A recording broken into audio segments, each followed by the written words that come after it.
Hello friends, ഇന്ന് ഞാൻ പുതിയൊരു ഫ്രൂട്ടുമായിട്ടാണ് വന്നിരിക്കുന്നത്. ഇതാണ് പെർസിമോൺ. എനിക്ക് ഇങ്ങനെ വീഡിയോസിൽ ഈ ഫ്രൂട്ട്സുകൾ കാണിക്കാനേ പറ്റത്തുള്ളൂ. കഴിഞ്ഞ അത്തിപ്പഴത്തിന്റെ വീഡിയോയിൽ ഒത്തിരി പേര് കൊണ്ടുവരണമെന്ന് പറഞ്ഞിരുന്നു.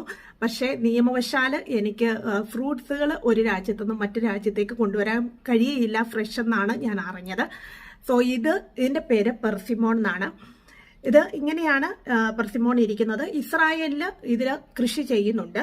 അതുപോലെ തന്നെ ഇത് മുറിച്ച് നമുക്കൊന്ന് കാണാം ഇതെങ്ങനെയാണ് പെർസിമോൺ ഇരിക്കുന്നത്. ഇങ്ങനെ കട്ട് ചെയ്യുമ്പോൾ ഇങ്ങനെയാണ് ഇരിക്കുന്നത്.